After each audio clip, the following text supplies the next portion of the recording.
Para la Fundación Mexicana para la Salud es un gusto, en este año, arrancar precisamente el Health Tech Hospitals, una iniciativa que nos va a permitir escuchar las novedades que hay en materia de salud y específicamente pensando en el ámbito hospitalario. Encontraremos en esta ocasión algunas de las nuevas tecnologías que tiene BD, que tiene Medtronic o que tiene Varian. En realidad, estamos abriendo este foro para que todos ustedes nos cuenten de estas nuevas tecnologías y las podamos llevar a conocimiento de todas y todos los tomadores de decisión de los diferentes hospitales del país. Hablar precisamente de cómo aprovechar estas tecnologías para tener mejores resultados en la práctica médica es fundamental. Esperamos siempre contar con la participación de todos y ver maneras de cómo vamos mejorando la calidad en la atención de los pacientes que nos permita cerrar las brechas y tener mejores resultados en materia de salud. Siempre contarán con la Fundación Mexicana para la Salud. Así que sean todos bienvenidos precisamente a Health Tech Hospitals de este año.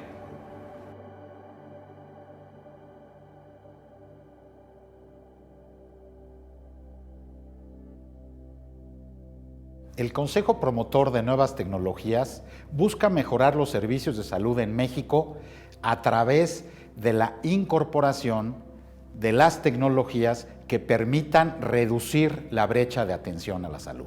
Desde el año 2018, la Fundación Mexicana para la Salud se abocó a la identificación de nuevas tecnologías que están transformando el cuidado de la salud. Después de un análisis exhaustivo, identificar a todos los actores, los investigadores, las autoridades y, en fin, todos los participantes del sector salud, logramos identificar 10 tecnologías que son las siguientes. Disciplinas ómicas que incluyen genómica, proteómica, transcriptómica, metabolómica, epigenómica y microbiómica. Internet de las cosas, telemedicina, blockchain, drones, realidad virtual y aumentada, impresión 3D, robótica, y estas tecnologías a su vez están cruzadas transversalmente por 3 ejes temáticos. El primero es el expediente médico electrónico, apps en salud y lo que se conoce como eHealth. Las líneas de acción del Plan Estratégico para el Desarrollo de las Nuevas Tecnologías en Salud en México contemplan 4 ejes temáticos.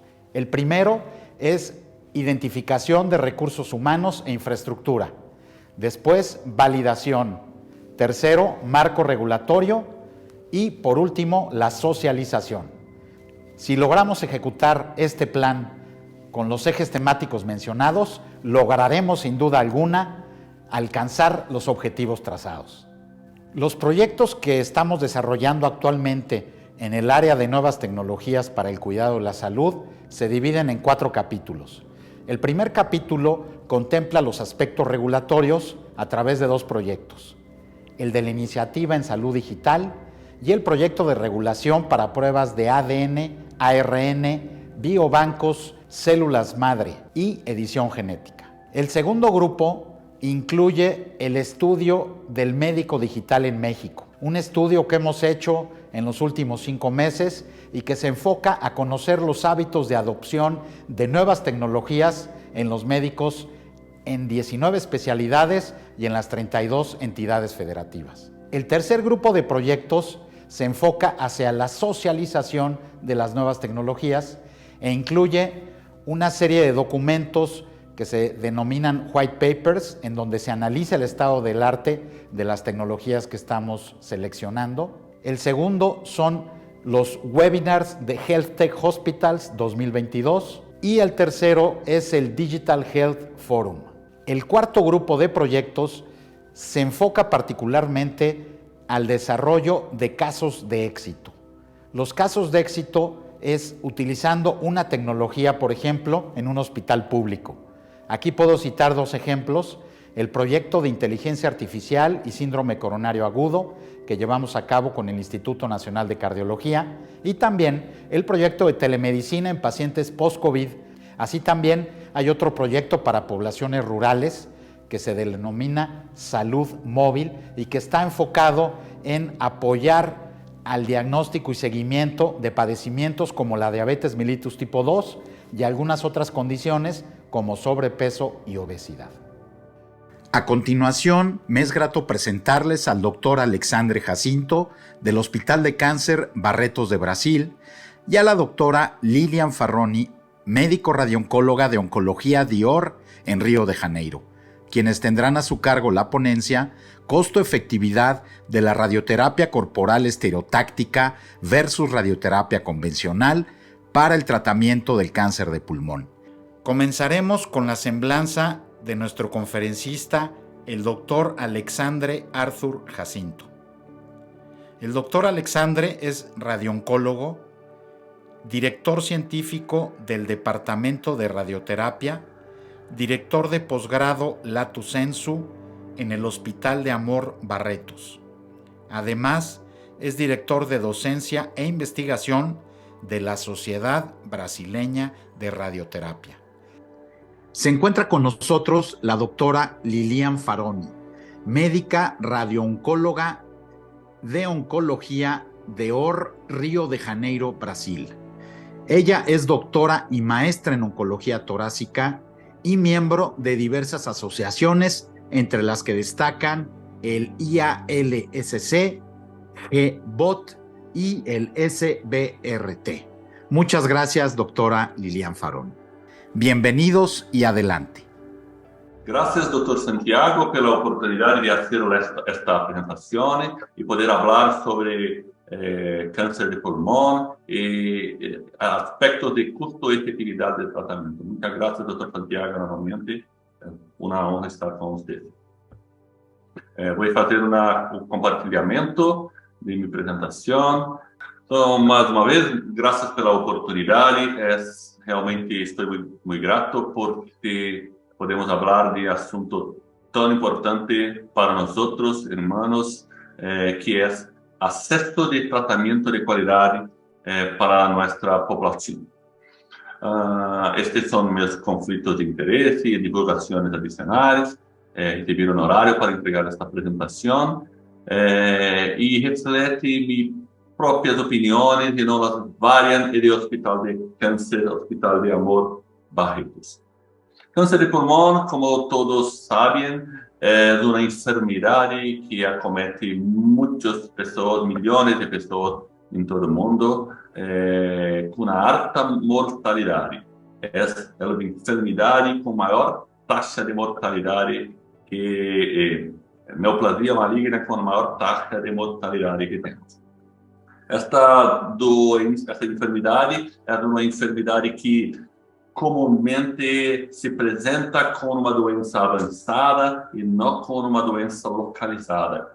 Infelizmente, a mayoría de los pacientes, 75% de los pacientes, tienen una doença avanzada. En nuestro medio, apenas 15 o 20% de los pacientes tienen el diagnóstico de doença inicial cuando no hay ningún síntomas y cuando hay también una mejor chance de sobrevivencia a un largo tiempo, a largo plazo. Como podemos ver acá, doenças iniciales como estadio 1 o estadio 2 tienen una grande chance de sobrevivencia en comparación con doenças en estadio más avanzado. ¿Cómo podemos hacer para reducir la mortalidad de cáncer de pulmón? Primeramente, no teniendo cáncer de pulmón. ¿Cómo lo hacemos? Reduciendo el fumo. Como esto es una estrategia inicial, a segunda estrategia para aquellas personas que siempre fumaron, hay la posibilidad de hacer un screening, un rastreo de cáncer de pulmón usando tomografías, y esto reduce a la chance de muerte, la mortalidad en 24%, usando tomografías. Pero que, sin embargo, esto no es accesible a toda la población. Pelo menos en Brasil esto es muy difícil, pero mismo en países desarrollados como Estados Unidos de América, apenas una pequeña parte de la población pueden tener acceso a un programa de screening para detección precoce de cáncer de pulmón. Acá en Brasil tenemos un trailer en que colocamos un tomógrafo. El aparato es transportado para locais onde há pacientes, mas nosso programa para rastreio de câncer de pulmão é ainda muito pequeno, muito baixo. Agora vou falar com vocês o que fazer quando temos paciente com câncer de pulmão localizado e o paciente pode ser submetido a algum tipo de tratamento ou não pode ser submetido, por exemplo, à cirurgia.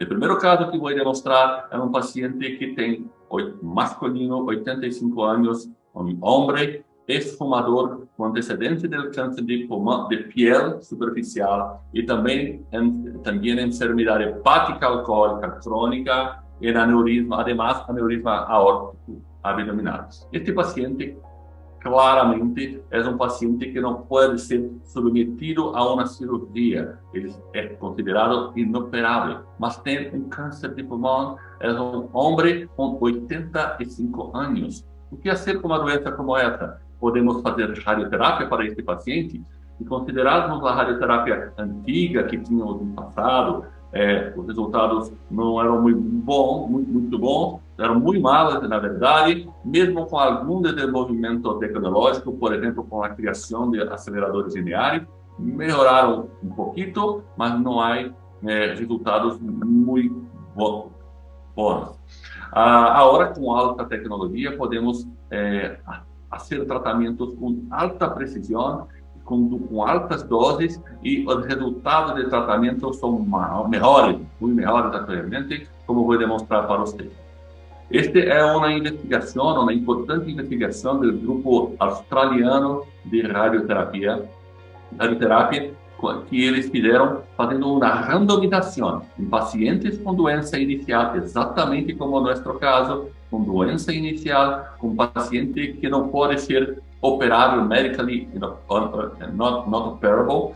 Esses pacientes foram submetidos à radioterapia convencional ou radioterapia levemente hipofracionada, ou esses pacientes foram submetidos a alta tecnologia com SBL, usando apenas 3 ou 4 frações de alta dose de tratamento, com proteção ao redor dos tecidos normais, como o pulmão ou o coração, por exemplo. E que esse estudo mostra, nos demonstra que há uma alta chance de sobrevivência para os pacientes submetidos a tecnologia com 3 ou 4 aplicações, quando se compara com pacientes submetidos à tecnologia que nós outros temos hoje, radioterapia conformada, ou o mesmo IMRT, então, quando se fala em controle, se habla em controle de doença, o controle da enfermidade é ainda mais pronunciado a diferença. Controla-se muito bem as doenças com as novas tecnologias. Mas como fazer essas tecnologias chegar com qualidade? Assim que fazemos. Quando nós tratamos câncer de pulmão, devemos reconhecer que o câncer de pulmão tem uma movimentação durante a respiração. Há uma fase de inspira e expiração. E há uma movimentação. E aqui está o segredo. Necessitamos tratar o tumor em todas as fases ou decidir se vamos tratar somente em determinado momento, em determinado rato de posição de tratamento. E aqui está, neste caso deste paciente, decidimos tratar todo o volume de tratamento com alta dose, e aqui está todos os pontos da respiração divididos em inspiração e expiração para um alto controle. Oferecemos esta dose, distribuímos esta dose para o paciente, protegendo as estruturas ao redor, e acá os resultados com seguimento. Este era o tumor, uma clara redução, uma resposta. Este paciente com 85 anos está há mais de 12 anos sem evidência de doença.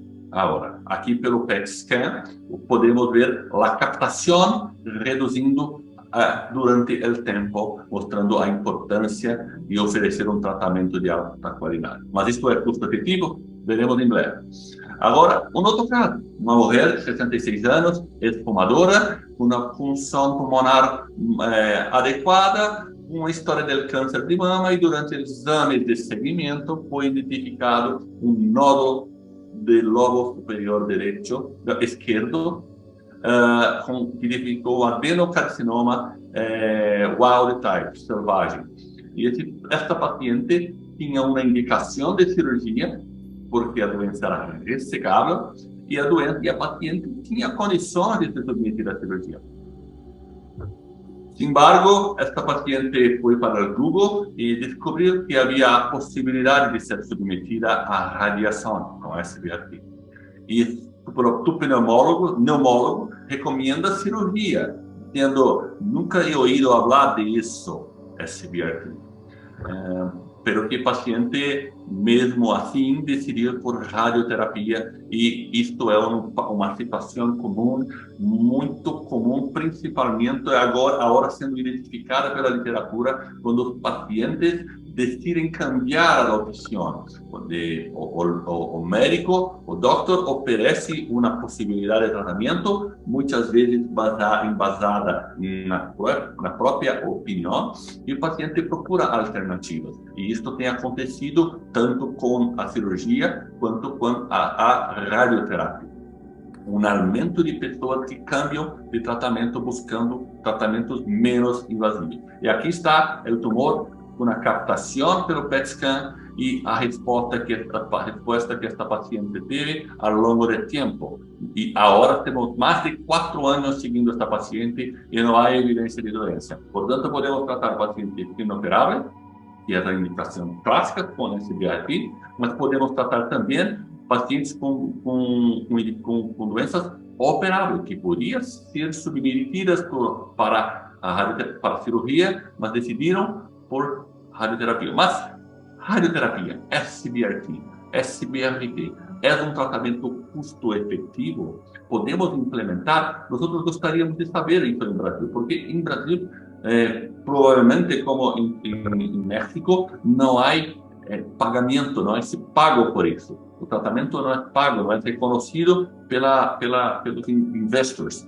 Então, como vamos fazer? Os inversionistas precisam decidir com base em custo-efetividade, não apenas em resultado. E aqui nós temos, miramos aquele estudo, o TIDO Trial, fizemos uma análise comparativa econômica, considerando o primeiro cenário, quando o paciente não tem nenhuma doença, foi submetido ao tratamento e está com a doença controlada. O que pode se passar? Ele pode continuar com a doença controlada ao longo do tempo, ou ele pode ter uma recorrência local, ou o tumor volver em outra situação, por exemplo, mediastino ou na distância. E esse modelo, nós chamamos de modelo de Markov. Criamos os caminhos que esse paciente poderia seguir. E o que nós demonstramos, quando a enfermidade está controlada, a custo-efetividade não existe para a tecnologia. Porém, quando há falha de doença, é muito mais vantajoso o paciente ser submetido a tratamento com SBRT. Quando criamos os caminhos, mais de 10.000 possibilidades, e os pacientes podem seguir ao longo de sua vida, com simulação, que pode fazer o tumor pode volver local, ou mediastinar, ou à distância, ou pode recidivar apenas à distância. Todas essas simulações e todas as necessidades ao longo desse segmento, de longo prazo, nós medimos de quanto custaria isso. E claramente, acho uma grande vantagem com a alta tecnologia. É vantajoso investir em alta tecnologia para garantir um menor custo em futuro. Quando nós olhamos em moeda, em Brasil, nós pagamos de investors, de inversionistas, eles pagam R$4.000, aproximadamente $800, por tratamento de câncer de pulmão, considerando a tecnologia mais antiga. quando decidimos investir, se os inversionistas decidirem colocar dinheiro, e colocarem mais de 25 mil reais, portanto, está indo cambiando de $800 para $5.000, ainda há uma vantagem econômica quando se investe, porque no longo prazo há uma redução de intervenção, não há tanta quimioterapia, não há tanta exames, cirurgia, internação. Então, há um benefício claro para o paciente e um benefício claro para quem está fazendo o investimento, inversão em radioterapia, em tecnologia. Portanto, SBRT salva mais vidas por cada dólar invertido. SBRT é rentável, incluso se a disposição a pagar até $5.000, considerando a realidade brasileira. E também SBRT reduz os custos de retratamento. Muchas gracias. Bueno, hola a todos. Para mí es un placer estar aquí con ustedes. Muchas gracias al doctor Santiago por esta oportunidad. Yo soy Lilian Faroni, yo soy radiooncóloga de Brasil, de Río de Janeiro, y voy a apenas complementar algunas cositas que el doctor Alejandre Jacinto empezó hablando. Bueno, una cosa muy importante es que hasta 80% de todos los pacientes van a hacer radioterapia en algún momento de su enfermedad. Y estos números tienden a aumentar cada vez más porque los nuevos trabajos entienden que la radioterapia está haciendo diferencia en la vida de los pacientes también metastáticos. Entonces estos números van a quedarse cada vez mayores. El tratamiento en 2005 de la quimioterapia era muy simple y hoy el tratamiento es muy complejo y lo mismo ocurrió con la radioterapia. Hasta hace pocos años hacíamos una radioterapia muy simple en forma de campos de tratamiento donde imprimíamos estos campos en los pulmones de nuestros pacientes y era muy tóxico. Hoy, estos aparejos antiguos, que son los cobaltos, fueron sustituidos por bellísimos aceleradores lineares y hoy no hacemos más estos corredores de 12 y no imprimimos más esto en los pulmones de nuestros pacientes y yo creo que esta imagen vale mucho más do que 1000 palabras que yo pueda decir. Entonces, este tratamiento es muy menos tóxico do que este tratamiento donde mucha cantidad de pulmones sanos, de esófago, de toda la tráquea de los pacientes eran tratados. Nosotros vamos a hablar un poco de radiocirugía y esto es una modalidad inventada hace muchos años, en la década de 60, para tratar tumores cerebrales, que era difícil para los neurocirujanos retirar los tumores con poca toxicidad. Pero se pasaron 40 años para conseguirmos hacer lo mismo tratamiento fuera del cerebro. Y esto se pasa porque el cerebro está dentro de una caja ósea en que si tú fijas la caja, el cráneo, tienes certeza que el cerebro no está así movimentando, al paso que nuestros pulmones se movimentan todo el tiempo. Entonces demoramos 40 años para cambiar la tecnología que hacíamos en cerebro, que es una tecnología que ofrece dosis muy alta de tratamiento directamente en el tumor para estructuras que se movimentan. Y hoy conseguimos tratar tumores muy pequeñitos con dosis muy altas y los tumores se desaparecen. Y yo creo que desde 2017, para tumores pequeños que son médicamente inoperables, la SBRT, que sería la radiocirugía, es el mejor tratamiento posible para esto. Lo que pasa es que tenemos intenciones y ganas de también hacer este tratamiento en pacientes posiblemente operables.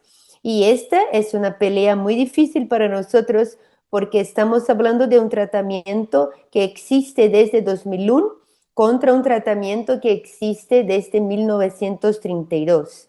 Y la verdad es que empezamos a mirar para estos pacientes en la Universidad de Ámsterdam cuando vieron que los pacientes posiblemente operables tenían curvas de sobrevidas muy distintas de pacientes inoperables.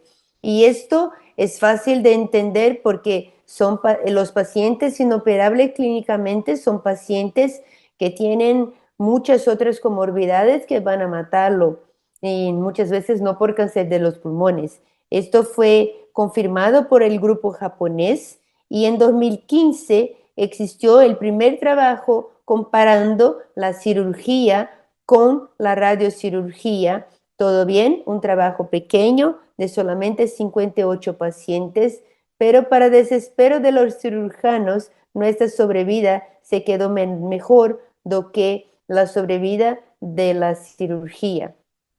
Y más recientemente, el mismo grupo hice un otro trabajo, ahora no prospectivo randomizado, pero dos grupos corriendo en paralelo, un grupo de radiocirugía y otro grupo de una cirugía mínimamente invasiva. Una cosa importante de este trabajo era que todos los pacientes hacían EBUS antes investigación medicinal y miren, los resultados son exactamente iguales. Y una cosa importante es que en el grupo de cirugía 10% eran linfonodos positivos e hicieron quimioterapia adyuvante, cosa esto que no ocurrió en el grupo de nuestro tratamiento y mismo así eso no afectó la sobrevida. Una cosa importante es que mitad de los pacientes operados tenían toxicidad perioperatoria contra solamente 1% de los pacientes de SBRT. Y una cosa importante es que 10% de los pacientes que hicieron radiocirugía recidivaron en el mediastino, pero eso no afectó la sobrevida. Y cuando vemos el trabajo japonés, que ahora está mucho en la moda, que habla sobre la comparación de la lobectomía con la segmentectomía, la recidiva es la misma y esto no afecta la sobrevida de estos pacientes. ¿Y cómo esto puede ser posible comparar algo tan pequeño con una cirugía tan grande? Y esto es fácil de entender cuando sabemos que dosis altas de radiación estimulan la liberación de linfocitos T en la corriente sanguínea de este paciente. Y para quien dubida que esto ocurre, este es un paciente mío tratado es un paciente que tenía fibrosis pulmonar idiopática. Esto era antes del tratamiento y esto después del tratamiento. El tumor se va, pero la fibrosis se queda muy peor. La fibrosis es una enfermedad inmunológica, entonces el tratamiento tiene una correlación clara con esta piora. Nuestro gran problema actual es la recidiva a distancia, que es lo mismo de todas las personas, inclusive de los trabajos de los cirujanos.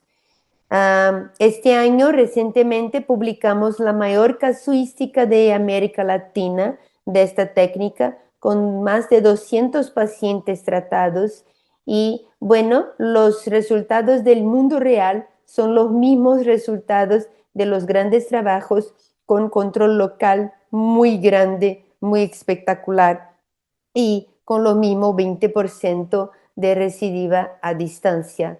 Y como estamos equipados, no basta hablar de tecnología si no tenemos cómo hacer. Bueno, acá está Brasil y acá está México. Somos considerados por la Organización Mundial de Salud como países subdesenvolvidos, donde necesitamos de un equipo para cada 500,000 habitantes. Y acá en Brasil nuestra situación es mala, porque solamente las provincias que están en azul atingieron esta meta. Entonces hoy tenemos un déficit de 180 equipos y cerca de mitad de nuestros equipos son considerados malos, obsoletos por los fabricantes y solamente 15% de nuestros servicios están capacitados para hacer radiocirugía de los pulmones.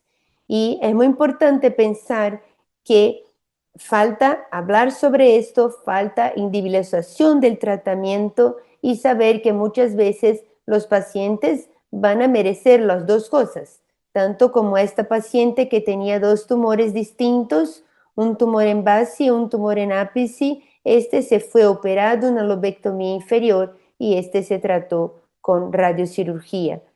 Cuando hablamos de radiocirugía tenemos que hablar de mortalidad post-tratamiento porque las curvas son mucho menores do que el grupo que va a cirugía, principalmente para pacientes con más de 75 años. Ves que los pacientes que van para cirugía mueren más después de cierta edad. Y cuando comparamos lo que los pacientes prefieren, este es un trabajo japonés que avalió 150 pacientes después y la satisfacción general, pacientes que hicieron las dos técnicas, cirugía y radioterapia, y la mayoría de los pacientes prefieren ser tratados de forma conservadora. Falando de dinero, nuestro tratamiento es 72% más barato que la cirugía. Entonces, acá es el costo de una lobectomía en Brasil, cerca de $3,600, y al paso que cuesta algo como $800 para hacer una radiocirugía. Entonces tenemos que pensar en esto todo. La tecnología entonces es siempre importante. La radiocirugía es un tratamiento seguro y efectivo, pero Brasil y otros países de América Latina necesitan de mejorías. Y termino hablando sobre vivir o sobrevivir. Vamos a tener cada vez más casos de cáncer en el mundo y los pacientes están viviendo más, pero es muy diferente vivir con calidad o no. Muchas gracias. A continuación, presentaremos el panel titulado Costo-efectividad de la radioterapia corporal estereotáctica versus radioterapia convencional para el tratamiento de cáncer de pulmón. Agradezco la presencia de la moderadora, la doctora Alejandra Palafox Parrilla. Ella cuenta con una amplia trayectoria en el campo de la oncología, sobre todo en el terreno de los análisis de modelos de trazabilidad, farmacoeconomía, bases de datos e información oncológica y enfermedades no transmisibles. Además, cuenta con experiencia en el diseño de modelos de gestión financiera de gastos catastróficos y diseño financiero de atención privada. Su semblanza ya la conocen ustedes, la hemos presentado en varios de los eventos de la Fundación. Así que actualmente la doctora Palafox Parrilla es CEO de la consultora Palamo Health y directora médica del grupo Hospitales Joya. Muchas gracias, doctora Alejandra. Nos acompañan como participantes en el panel la doctora Lilian Farroni, médico radiooncóloga de Oncología de OR en Río de Janeiro, el doctor Alexandre Jacinto del Hospital de Cáncer Barretos de Brasil y el doctor Jorge Arturo Alatorre Alexander, oncólogo médico del Centro Médico ABC. Adelante por favor con el panel y gracias por acompañarnos el día de hoy. Hola, buenas tardes. Gracias por acompañarnos a este panel de discusión. Y pues bueno, me da mucho gusto poder discutir con ustedes sus publicaciones. Y pues antes que nada, pues que contextualicemos que la oncología sin duda pues es una especialidad, una disciplina de la medicina que día a día está en constante evolución. Y pues ustedes son titulares de muchos papers donde vemos cómo han surgido diversas publicaciones nacionales e internacionales para mantener actualizada a la comunidad médica oncológica a nivel mundial. Entonces ahí me gustaría empezar a tocar el tema de debate de los tumores de pulmón, el cáncer de pulmón, y iniciar con la doctora Lilian Farroni y digamos que nos dé un contexto para dar inicio a la discusión de su publicación e integrar ideas con ustedes. Adelante, doctora Lilian. Bueno, hola a todos, más una vez es un placer para mí estar aquí. Yo hablo un poco de español, pero algunas veces voy a hablar portuñol y espero que comprendanme. Ah, bueno, yo creo que nuestras principales publicaciones están acerca de cómo los pacientes con cáncer de pulmón en Brasil tienen acceso a una alta tecnología en radioterapia. Esto es muy grave, nuestra situación. Infelizmente en Brasil yo creo que somos felices porque acá tenemos la misma tecnología de cualquier centro de excelencia mundial, pero no es la gran realidad para todas las personas. Y entonces hicimos una publicación a ese respecto. Entonces, hoy tenemos un déficit de equipos de radioterapia en todo Brasil. Hoy nos faltan algo como cerca de 180 máquinas para cubrir toda la atención básica de salud. Y infelizmente, mitad de las máquinas que tenemos hoy son consideradas obsoletas por los fabricantes, ¿no? De las fábricas de estos equipos. Y yo y Alexandre y Jacinto somos fortunados porque trabajamos en lugares que tenemos la mejor tecnología de todas, pero no es esta la gran realidad de nuestro país. Y yo creo que México y otros países de toda la América Latina pasan por los mismos problemas.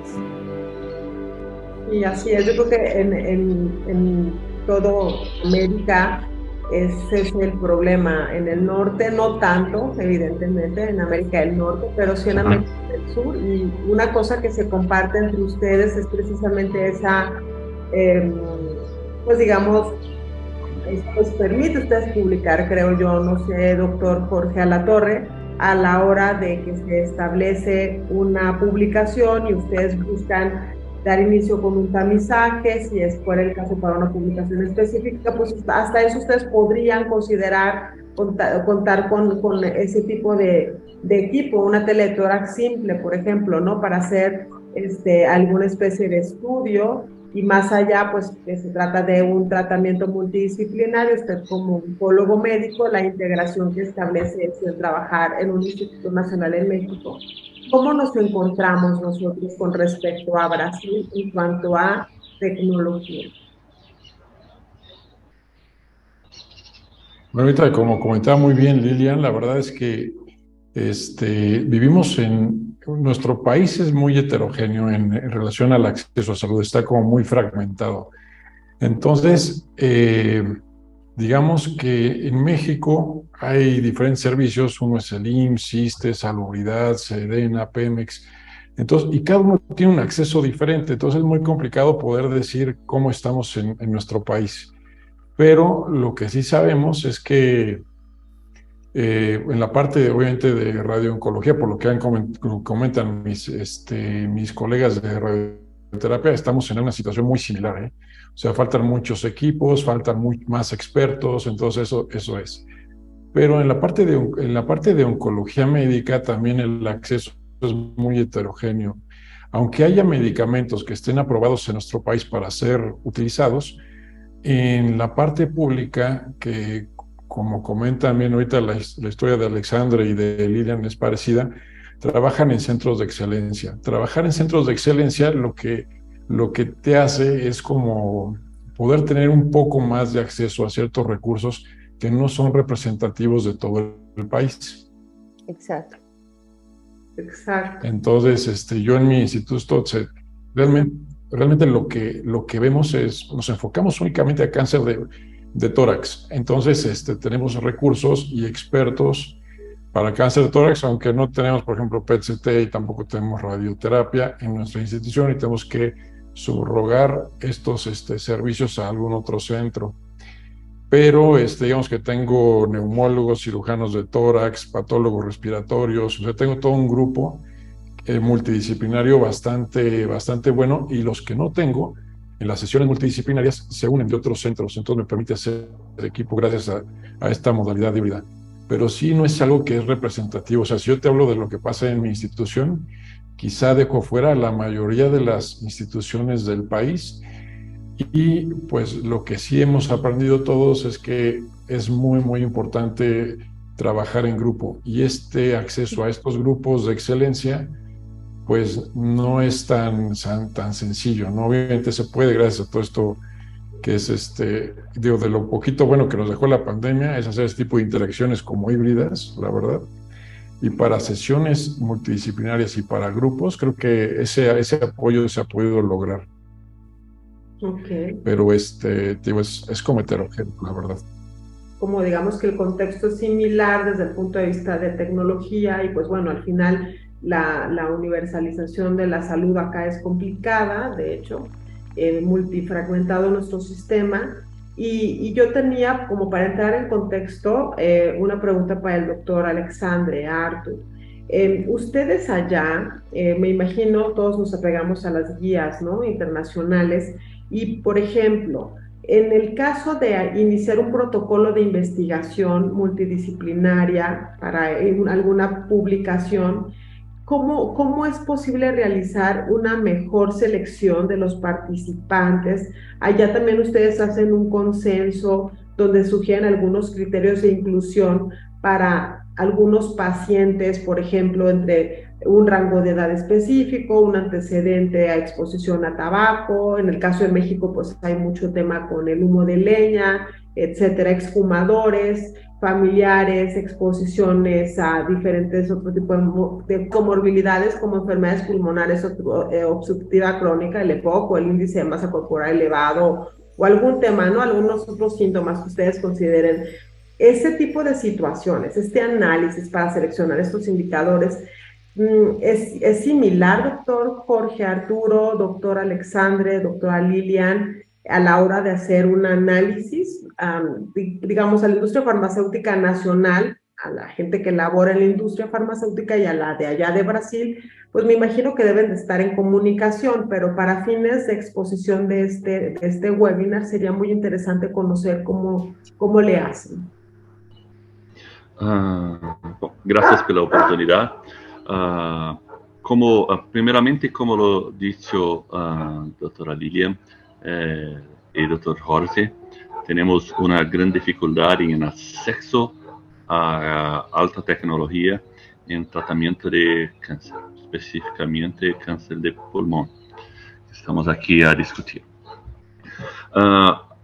Apenas para contextualizar, en Brasil, el tratamiento de cáncer, de la enfermedad temprana, cáncer de pulmón temprano, inicial, estadio 1 o estadio 2, nosotros tenemos apenas 25% dos servicios con la tecnología. Cuando cambiamos para el sistema público, apenas 15% de los servicios tienen la tecnología. Entonces, si considerando esta pregunta sobre ensayos clínicos, estudios, para que possamos comparar os resultados de maneira real entre nós, o que precisamos fazer é considerar que, primeiro, pesquisa, ensaios clínicos, é uma modalidade de alto custo. Não se faz ensaio clínico sem gastar muitos recursos. Há uma necessidade de grande inversão para que se possa fazer um ensaio clínico de qualidade.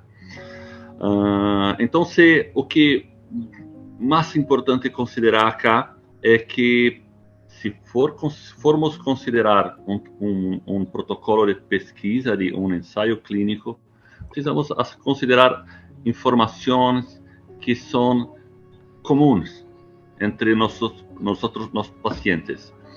Entonces, la palabra correcta sería estudio con criterios de selección simples, estudos pragmáticos que tengan un único objetivo, que es conocer una única cosa.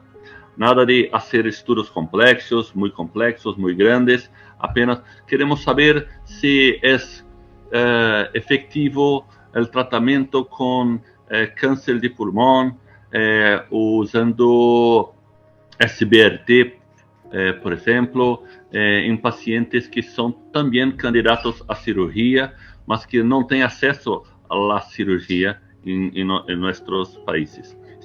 Esse era um tipo de estudo que pode ser realizado. Não há necessidade de grande número de participantes. Poucos centros podem fazer um estudo como esse e temos, sem dúvida, um resultado pragmático, um resultado que possa representar a realidade de nossas nações. Okay. Doctor Jorge Alatorre, a diferencia de ellos que de alguna forma deben, a mí me hace suponer que ellos, de hecho, ellos cuentan con un registro de base poblacional histopatológica, cuentan con varios indicadores que les permiten identificar qué criterios de selección para determinado estudio realizar en conjunto como investigadores. En México es algo similar.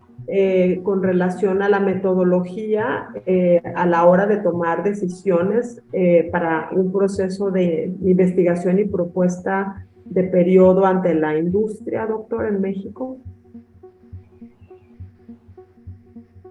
No, es muy interesante porque la verdad es que los protocolos de la industria, o sea, bueno, están los que son de iniciativa del investigador, donde un investigador propone un ensayo clínico, generalmente es de un centro.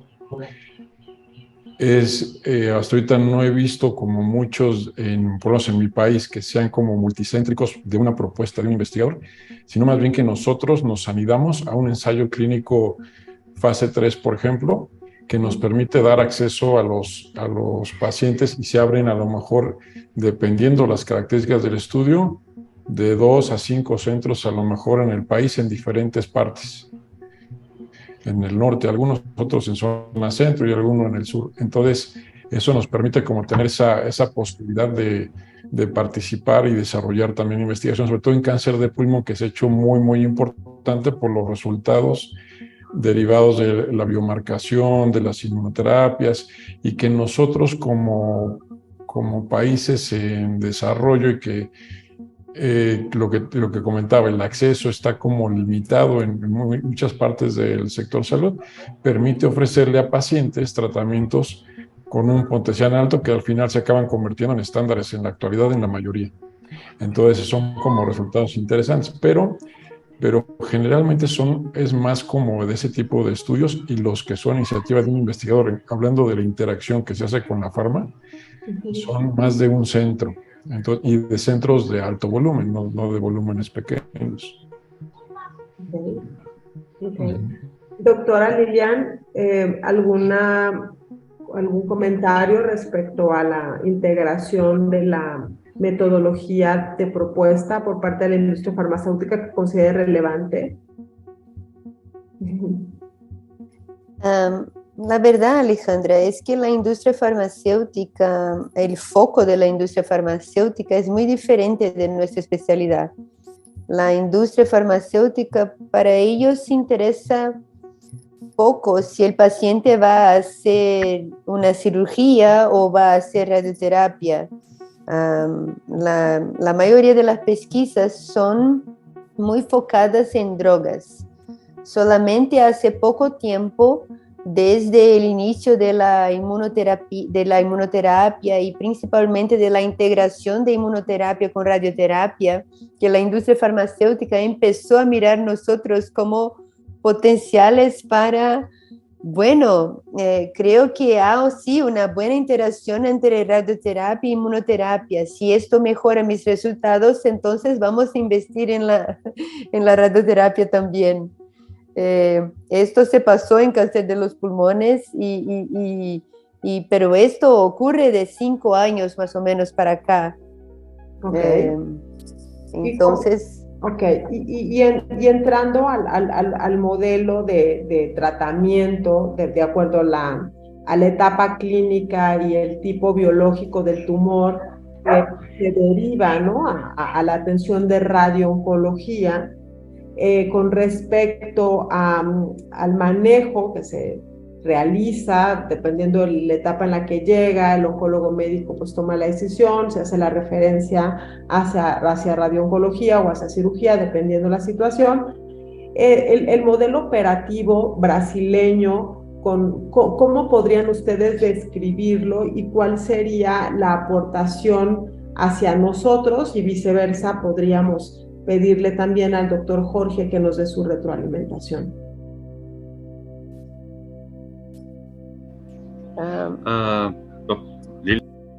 No puedes empezar, por favor. Jacinto. Por favor. No, Sí, mejor usted. Ok. Nosotros trabajamos con los sistemas públicos de salud. Yo tengo acceso a la tecnología. Nuestros pacientes reciben tratamientos sin costo. No sin costo, mas pelo sistema público.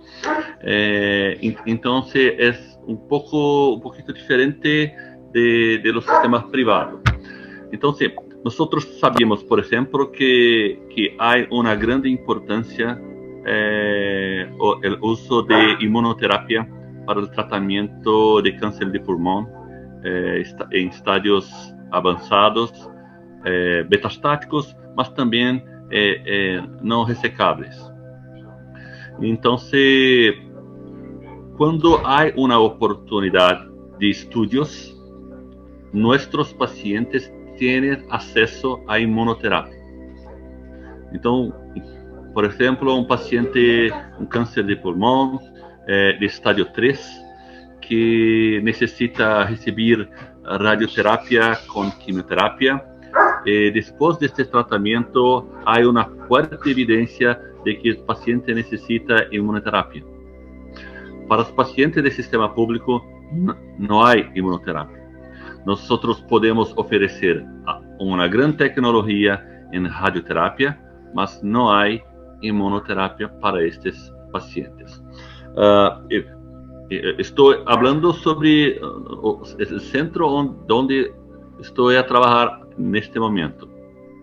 Mas esto también no era una realidad nacional.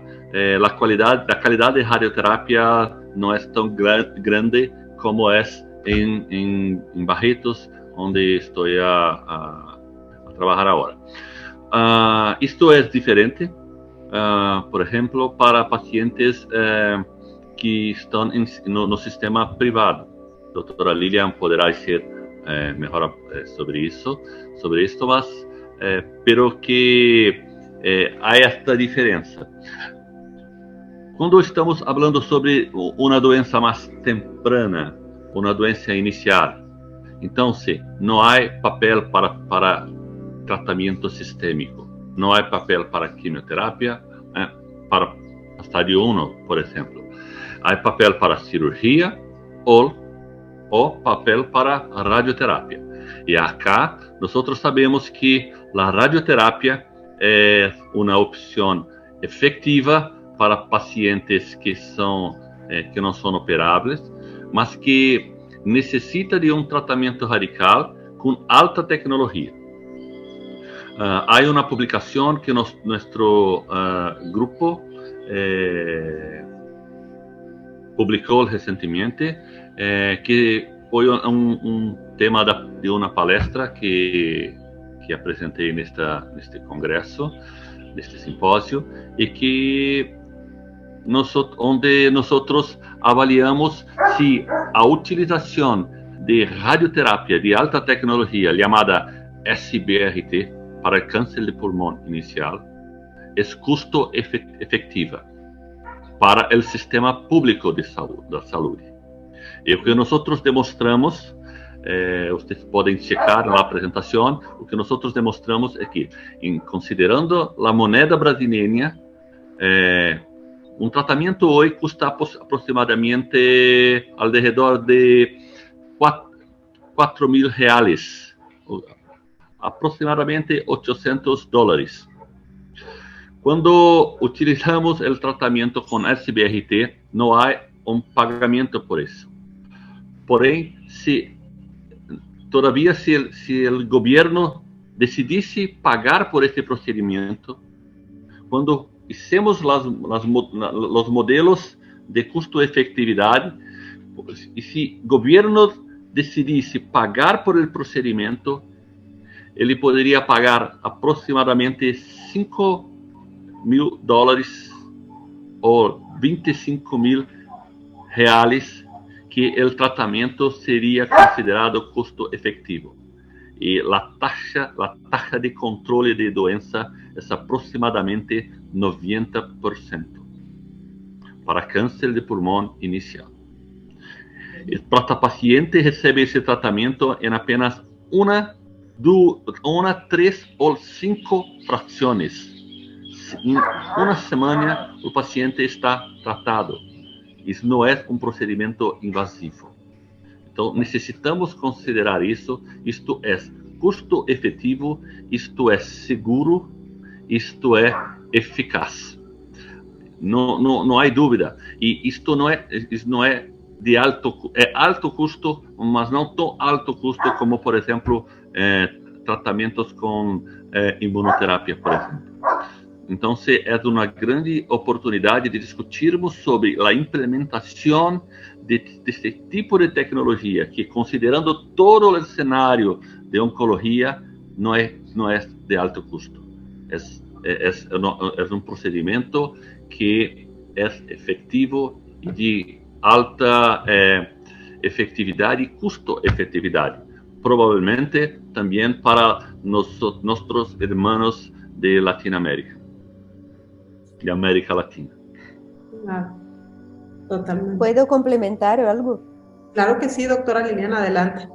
Una cosa muy importante que Jacinto habló es que en este trabajo de ellos y en mi trabajo, la cirugía hoy en Brasil cuesta algo como 72% más caro que un tratamiento de SBRT. Esto solamente el costo inicial, sin analizar los potenciales toxicidades de la cirugía.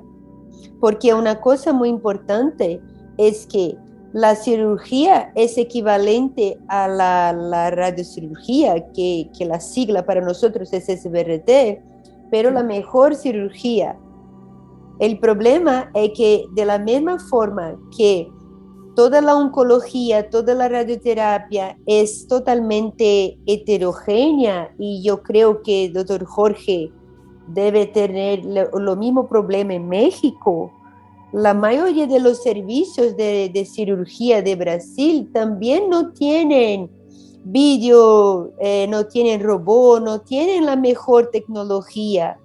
Y tenemos que nos recordar que no es solo una cuestión de dinero, también es una cuestión de mortalidad, porque hoy una cirugía puede matar a un paciente si no es bien hecha, si no es hecha con los mejores recursos, al paso que la radiocirugía es muy menos mórbida, con mucho menos toxicidad, y con esto se torna mucho costo efectiva, porque el paciente no vuelve muchas veces al mismo centro para diversas internaciones por complicaciones de su tratamiento.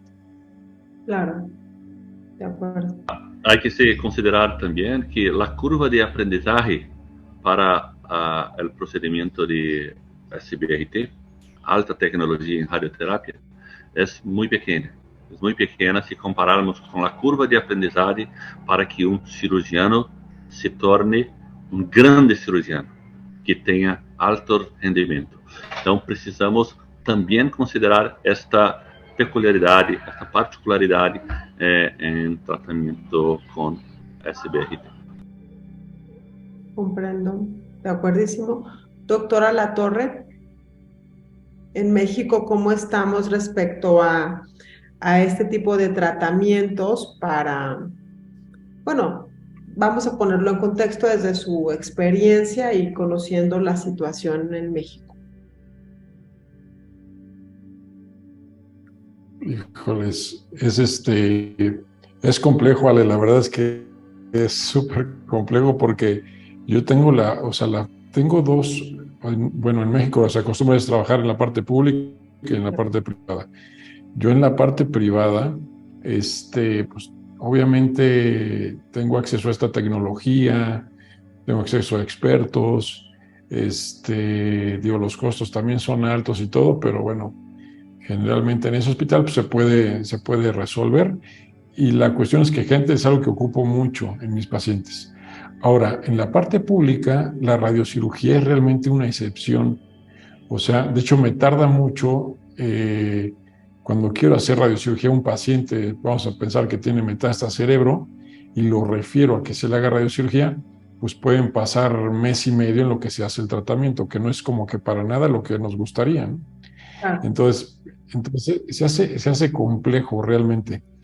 Y pues bueno, o sea, la cosa es que sí está la tecnología, pero no es tan fácil. Los hospitales que tenemos en gobierno pues están generalmente saturados, y no es de tan fácil acceso a hacer radiocirugía, entendiendo también lo que ahorita comentaba muy bien Alexandre, de toda la parte de costo. Ahora, la cuestión de costo-eficacia, tenemos que ver la parte del pagador, pero siempre que hablas, por ejemplo, si fuera tu familiar el que tiene esa necesidad, cambia todo. Entonces, la verdad es que nos gustaría darle acceso a todas las personas que tuviéramos que tuvieran esa necesidad, ya sea no nada más de radioterapia, sino de terapias dirigidas, inmunoterapias, etcétera. La parte diagnóstica, que también se requiere mucho. La parte diagnóstica que ahorita nos está tocando, mucho de la radioterapia, y todo depende de un abordaje muy bueno, sobre todo el mediastino, cuando utilizas radioterapia tórax. Requieres a lo mejor equipos como EBUS, requieres algunas cosas, expertos que entiendan bien esta parte de lo que pasa, aparte de la parte de medicina nuclear, PET y todo. Entonces nos gustaría tener acceso cada vez más a poder hacer un buen diagnóstico y estadiaje adecuado, para poder realmente decir que esta parte de expertos de radioterapia, de expertos en oncología torácica, cirugía torácica y todo, puedan consolidar lo que pasó antes. Pero la verdad es que ahorita muchas veces se toman decisiones con un estadiaje a lo mejor no el óptimo. Entonces, y la verdad es que ahorita está empezando a cambiar mucho la oncología. Estamos empezando a dar tratamientos neoadyuvantes en algunos pacientes, y definir si un paciente es operable o no es operable se ha hecho muy complicado. Entonces, pero sí te gustaría tener todo ese acceso, y el acceso a cosas moleculares, que no sé, Brasil creo que tienen un buen esfuerzo para hacer diagnóstico molecular bastante bueno en cáncer de pulmón, pero nosotros apenas estamos empezando a brincar a secuenciación de nueva generación. Entonces, se hace retador en Brasil, México, pero Brasil y México son punteros a veces en Latinoamérica, y otros países en Latinoamérica es mucho más complejo de lo que estamos platicando, inclusive nosotros. En México, pues bueno, ocurre mucho que ya los pacientes llegan en estadios ya muy avanzados, y bueno, como saben, no sé, allá en Brasil qué ocurra con la inmunohistoquímica, etcétera. Como comentaba aquí el doctor, apenas nosotros estamos empezando. Allá en Brasil, ¿cómo es el manejo para los pacientes? Entendemos estas desigualdades tan terribles sociales para el tema de acceso a tratamientos específicos, sobre todo para el tema de radiocirugía, ¿no?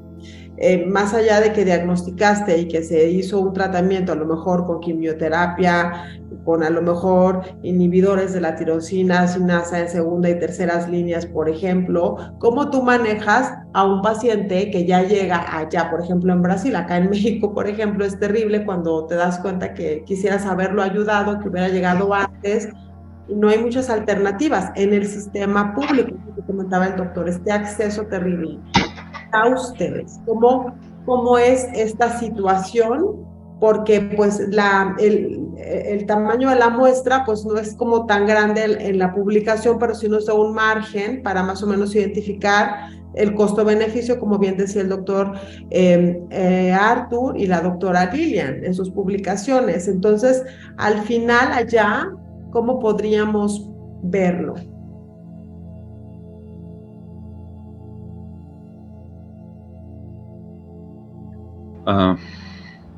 Lilian, que gostaria de começar? Não? Ok. Como nosotros trabajamos en un servicio público, la primera cosa, como dicho Dr. Jorge, que es muy importante hacer una diferenciación qué tipo de enfermedad estamos lidando. En cáncer de pulmón, no pequeñas células, necesitamos conocer si estamos lidando con adenocarcinoma o con carcinoma espinocelular.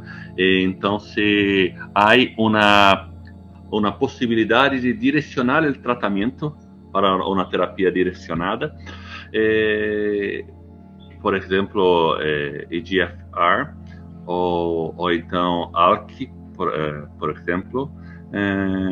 E no sistema público há uma preocupação com este problema, pero que há inclusive a possibilidade de oferecer aos pacientes tratamento, por exemplo, com erlotinib ou zirmetinib, em tratamentos direcionados quando temos a correta classificação. Em algumas situações, há grupo de trabalho organizado pelas as companhias farmacêuticas, que oferecem a possibilidade de fazer tratamento molecular, chamado Foundation, especificamente para câncer de pulmão. Isto é disponível para todos os pacientes do sistema público, desde que o médico oncólogo consiga fazer esta conexão, médico oncólogo em patologistas. Quando se habla sobre imunoterapia, não temos acesso à imunoterapia no sistema público, exceto quando podemos oferecer ensaios clínicos para os pacientes. E é isso. Lilian, você gostaria de Sí, solo comentar? para complementar lo que Alexandre estaba hablando, es que acá en Brasil tenemos una situación muy, muy gratificante de la industria de la farma, porque la mayoría de los pacientes pueden hacer el foundation, por ejemplo, como gratuidad. Quien paga existe un programa de la industria que tiene, yo creo, como 10 años, que hace los testes de forma gratuita. Pero esto era un gran problema en el servicio público, porque tenías el teste, pero no tenías la droga. ¿Cierto? Entonces, por ejemplo, los inhibidores de ALK y solamente crizotinib, que es el inhibidor de la primera generación, fue aprobado ahora. Yo creo que hace un mes o como 3 semanas para el servicio público. Entonces, la verdad es que en Brasil existe un abismo. ¿Existe esa palabra en español? ¿Abismo? Sí. Existe un abismo gigante entre lo que hacemos en el servicio público y el servicio privado. Entonces, servicio público, la mayoría de los pacientes son estadios avanzados y metastáticos. Servicios privados, por ejemplo, en mi servicio, que es un servicio privado que trata personas con alto nivel económico, vamos a decir así, ocurrió un boom de estadios iniciales de cáncer de pulmón por cuenta del COVID, porque todos los pacientes hicieron TACs para el COVID y diagnosticamos varios pequeñitos tumores. Sí. Pero esto es algo solamente del servicio privado, esto no ocurrió en el servicio público. Y entonces existe ese abismo como Alexandre estaba hablando. Es una situación muy similar acá en México también, seguramente me complementará el doctor Alatorre. Por favor, si quiere, doctor, platicar, porque sí es bien claro. Adelante. Sí, la verdad es que los problemas son, como comentan, tienen que ver con el acceso a salud. Entonces, la gente que tuvo acceso a hacerse tomografías durante COVID y todo, yo también tuve en la parte privada la posibilidad de detectar, curiosamente, familiares de médicos, me tocaron 2, entonces, pero digamos, en etapas tempranas, las 2 personas y todo. Pero ahorita, por ejemplo, algo que tenemos que batallar mucho y que Brasil ha hecho muy buen esfuerzo en lo que tiene que ver con el tamizaje, es que realmente si empujamos esa parte de screening para los pacientes con cáncer de pulmón y todo, realmente creo que es donde vamos a impactar y vamos a poder rescatar más personas. Y ahí lo que necesitamos es involucrar a, ¿cómo se llama?, más a los neumólogos, porque por lo menos ha sido muy heterogéneo lo que yo he visto en México, gran parte de Latinoamérica, no estoy muy seguro en Brasil, pero los neumólogos no están haciendo screening en personas que ya está demostrado que tienen riesgo, y eso realmente es algo que creo que tiene que empezar a cambiar, porque vamos a poder detectar pues, cada vez más pacientes, salvar más vidas, y aparte ahorita todo se complementa, así que es como un momento coyuntural, porque estamos viviendo también avances en los tratamientos en etapas tempranas. Entonces creo que es todo muy bueno, y sí es algo que hay que como destacar y empezar a empujar todos, pero es lo que veo, o sea, más allá del COVID que ahorita sí nos hizo, pero eso como ya se ha ido afortunadamente acabando, que ahorita empieza a haber como repuntillos y cositas de casos más leves de lo que tuvimos obviamente en una época horrible, pero lo que sigue ahorita, después de toda esta pandemia y todo, es empujar ese diagnóstico oportuno, que es ahorita ya una realidad, pero no depende de los que nos dedicamos a cáncer, o sea, no depende de los radiooncólogos ni de los oncólogos médicos, depende de los neumólogos, depende posiblemente internistas, de médicos de primer contacto y toda esa interacción que se tiene que hacer, que no es fácil estructurarla, pero que tenemos que ir empujando poco a poco dependiendo el sistema de salud en el que estemos.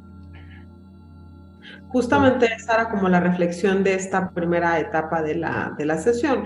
Al final, si tú utilizas una técnica para tratar a un paciente con radioterapia y pues lo ideal sería una técnica avanzada y muy sofisticada que le permitiría la curación al paciente, sabemos que el costo es alto, y pues también darnos cuenta que la mayoría pues va a tener solamente acceso a lo que en nuestros 2 países que estamos discutiendo pues hay autorizado por parte del gobierno para tratar a los pacientes, y con eso es con lo que podemos manejarlo, y tristemente pues no poder ayudar y poder decir el impacto que tiene el tabaquismo, por ejemplo, ¿no? Que podríamos ahorrar muchísimo, no nada más en el cáncer de pulmón, sino en otros tumores y muy prevalentes y muy caros también, y podríamos contener costos. Entonces es como ponernos de acuerdo como en la comunidad médica de forma multidisciplinaria hacia el sector gobierno, que sin duda ha habido muchas iniciativas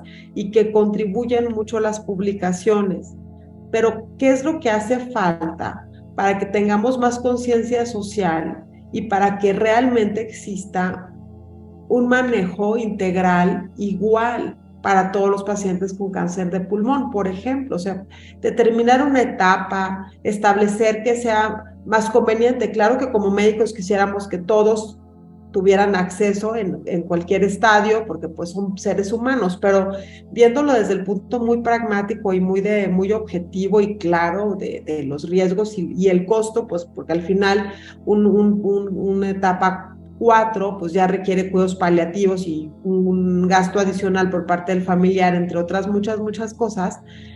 Pero, por ejemplo, en México, doctor Jorge, en Brasil, doctora Lilian y doctor Alexandre, ¿tienen claridad más o menos de alguna propuesta que ustedes hayan, aunque suene muy cruel, pues, pero que tengan como claro de cuál sería lo más efectivo, entendiendo que ustedes además de cuentan con un registro, tienen de muchos años un registro de base poblacional y tienen mucha claridad sobre pues las situaciones del acceso al que ustedes ya tienen validado. Nosotros desafortunadamente perdimos mucho en ese sentido, hay mucho desabasto de este lado de medicamentos que también tiene que ver con el acceso a la materia prima a nivel mundial, pero más allá de eso, ¿tienen claridad sobre la situación y una propuesta al corto, mediano y largo plazo con los pacientes con cáncer para poder determinar qué técnica, en el caso de radioterapia, sería la idónea? Porque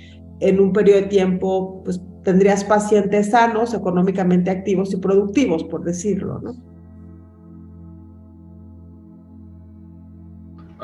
Acá en Brasil, posiblemente en todo el mundo, lo que es más importante, como usted dice ahora, es la cesación de tabaco.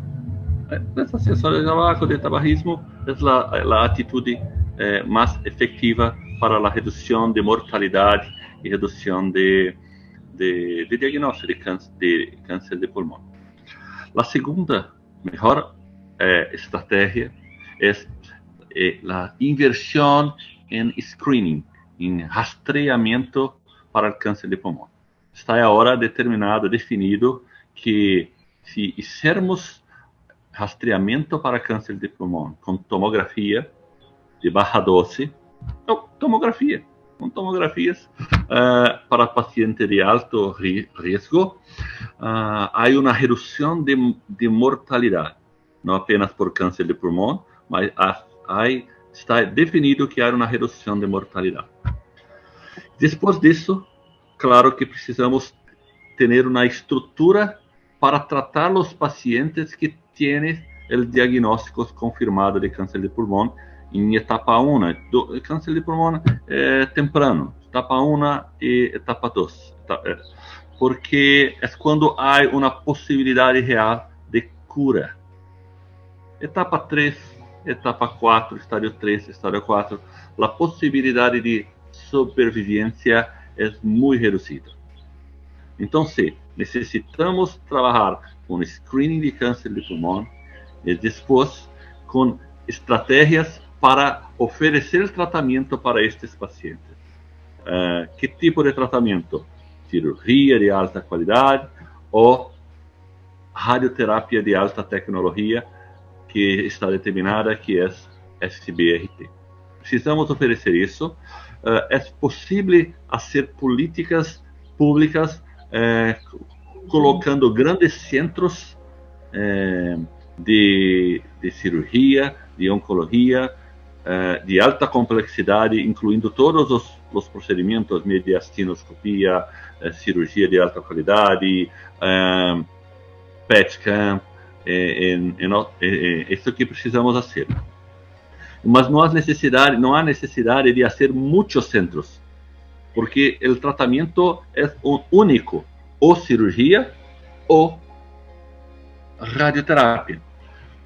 En algunas situaciones tenemos que hacer quimioterapia complementar, adjuvante, pero que esto no es la mayoría de la situación. Entonces, resumidamente, cesación de tabaco, screening de cáncer de pulmón, tratamiento de calidad con alta tecnología para estadios tempranos. Eso irá a tener un alto impacto na redução da mortalidade em câncer de pulmão em todo o nosso continente.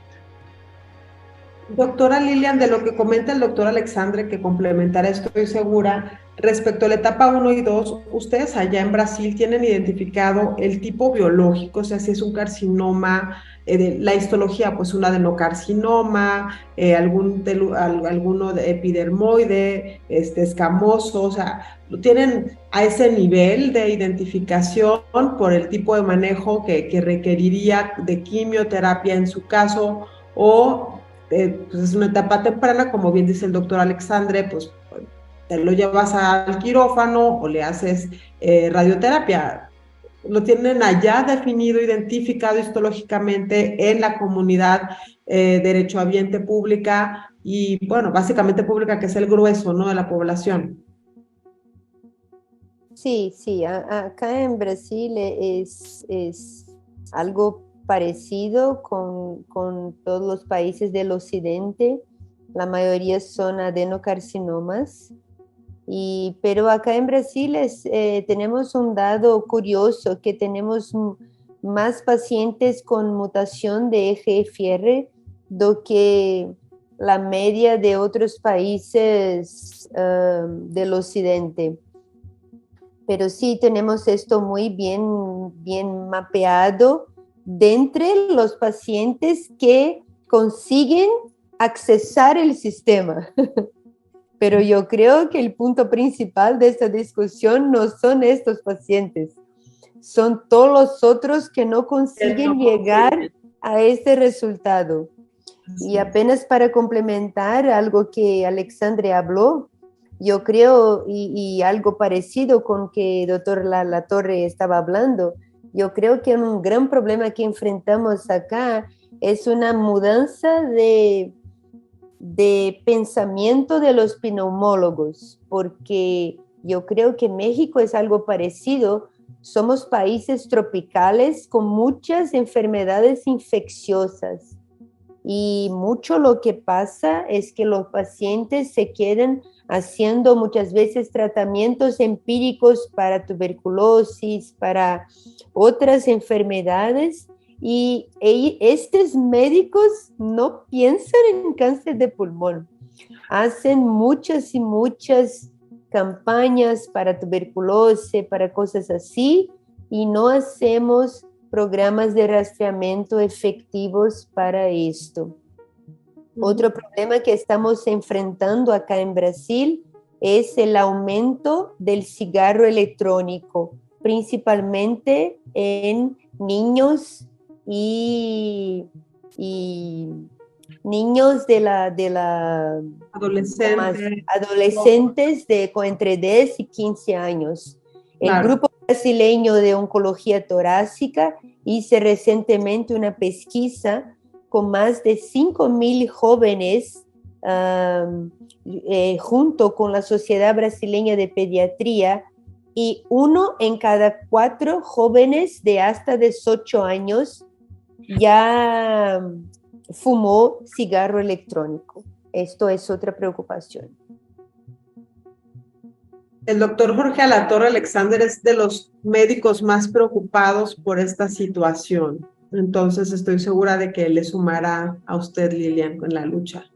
Doctor, cuéntenos acá en México cómo andamos en esa situación. Es que sí, a mí me afecta mucho eso también. Sí, pues bueno, lo que estamos haciendo nosotros en México, y no se lo digan a nadie, es secreto. Entonces, la cosa es de que como yo trabajo en un hospital que es como raro, hay pocos hospitales, creo que en Latinoamérica, que respiran. Entonces, nosotros formamos prácticamente 20 neumólogos por año. Y con la pandemia se nos incrementó el número a 40 neumólogos por año. Entonces, lo que estamos buscando ahorita, como ha sido muy difícil ese choque que le decía de que el neumólogo, con la percepción que tiene del cáncer de pulmón, empieza a hacer screening, los de antes, estamos buscando que las nuevas generaciones salgan ya con preparación y formación en screening. Entonces, lo que yo estimo es que este año sale una generación, pero de aquí a 4 años voy a tener como 120 médicos neumólogos en diferentes partes del país que ya van a tener formación en screening de cáncer de pulmón. Entonces, porque nos ha faltado más foros, por ejemplo, los foros de la Sociedad de Neumología de México, foros donde van muchos neumólogos, que la plática fuerte sea la de screening, por ejemplo, donde convenzas a los neumólogos de que conviene hacer screening. Y entonces lo que estoy haciendo es infiltrar neumólogos en diferentes partes del país que nos permita en un tiempo como de 4 o 5 años que ya el screening sea una realidad en México.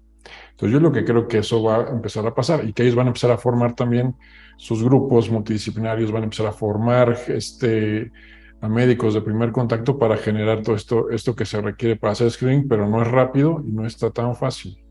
Entonces ahorita tuvimos una distracción de 2 años, como les decía, con la pandemia, pero ahorita creo que a partir de este año nosotros ya como institución lanzamos el programa de screening que es independiente de institución de la que pertenezcas. Se hizo abierto, pero es en mi institución, pero obviamente una institución no puede con todo. Entonces, pero lo que sí logro, aunque mi institución ayude un poquito a que en la Ciudad de México y alrededor se empiece un poco de screening, lo que yo espero es que sea sobre todo con el objetivo de capacitar médicos y que salgan fuera de la Ciudad de México a diferentes estados del país. Y también tenemos algunos que son de otras partes de Latinoamérica. Entonces espero que esto poco a poco empiece a crecer. Pero esa es una parte como importante. La otra, creo que es algo que tú estás trabajando o estuviste trabajando mucho. Tenemos unas cifras pésimas de cáncer de pulmón en nuestro país. El registro histopatológico de neoplasias prácticamente se está intentando rescatar. Y la cuestión es que nosotros en México, cuando vemos los datos de Globocan, vemos unos datos totalmente ficticios. Hay un subdiagnóstico brutal. Tenemos casi la misma población de cáncer de pulmón diagnosticada que los cubanos, aunque en Cuba son el 10% de la población de nosotros, en México. Entonces nos habla de un subdiagnóstico brutal. Entonces eso tiene que cambiar y también tiene que cambiar un poco la parte de que los médicos generales tienen que saber esto nuevo. O sea, aquí en México, por lo menos no sé en Brasil, pero en México la cátedra de oncología se lleva a lo mejor como en el 20% de las universidades. Entonces los médicos salen sin saber cáncer y menos cáncer de pulmón. Entonces eso, cuando alguien tiene tos y disnea, pues lo que piensan es o gripa o COVID o EPOC exacerbado y no piensan en cáncer. Entonces, esto nos está limitando mucho todas estas cifras. Y otra cuestión también que se me hace muy importante que implementamos apenas nosotros, se llama abordaje oportuno de los pacientes que ya tienen síntomas. Una cosa es lo de screening en pacientes que son población asintomática, población de riesgo, pero en el que tiene síntomas, lo que pasa a veces en las instituciones, y yo creo que a lo mejor en Brasil habrá algunas instituciones que pase, desde que el médico tiene la sospecha de un cáncer de pulmón hasta que llega con el experto, pasan 3, 4, 5, 6 meses.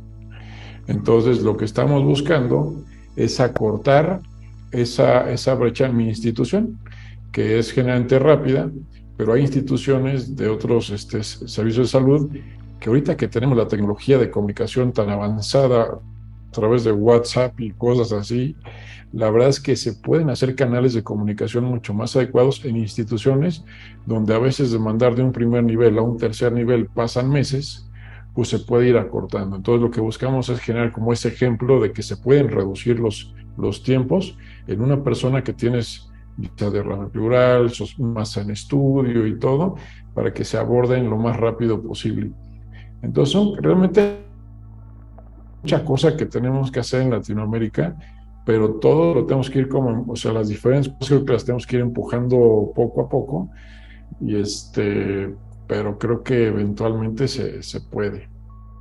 Claro. Pues bueno, creo que me están mandando decir que ya hagamos conclusiones.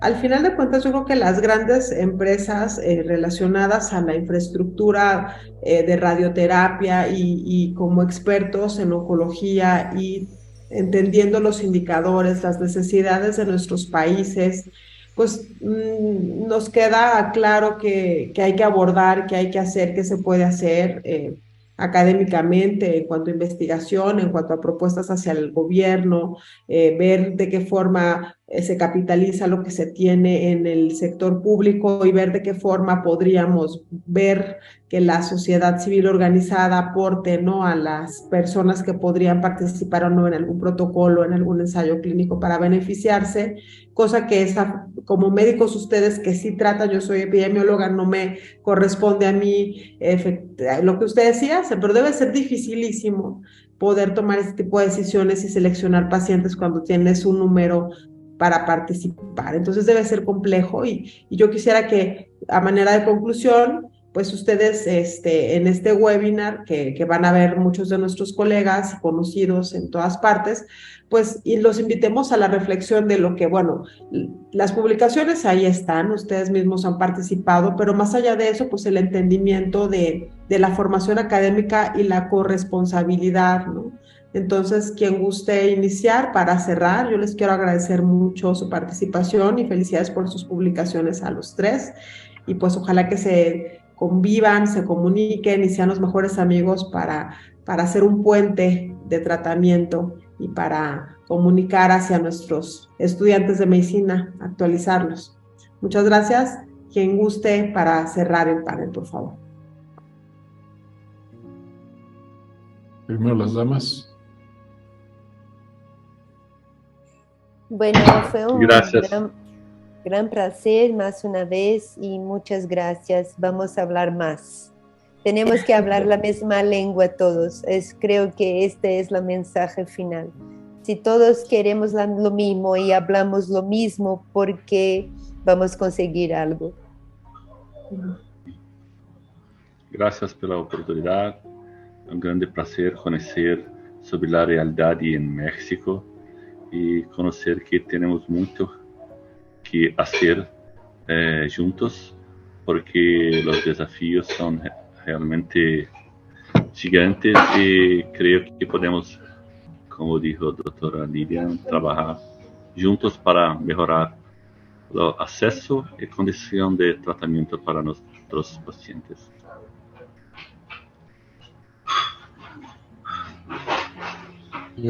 Muchas gracias, Ale, por la invitación y un gusto, Lilian y Alexandre, poder compartir con ustedes.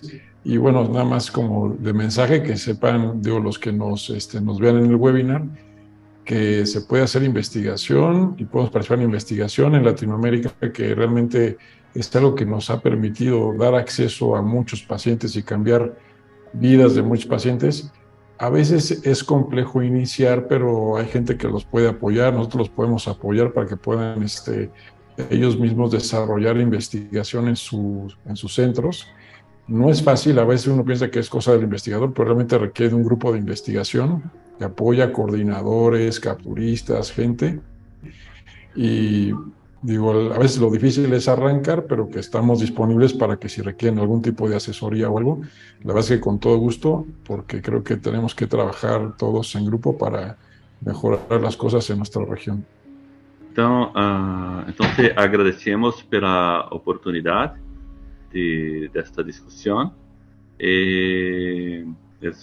Foi uma honra estar aqui com vocês.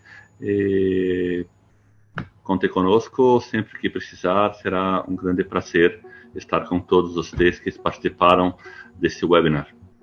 Parabéns pela iniciativa, aos organizadores e parabéns a vocês que ficaram até agora escutando para podermos desenvolver a qualidade de tratamento para nosso povo. Gracias. Gracias, doctor Alexandre, por su participación. Doctor Jorge Alatorre. No, pues muchas gracias. La verdad es que un gusto poder haber convivido con ustedes y haber participado en esta discusión tan interesante. Y pues esperemos que no sea la última.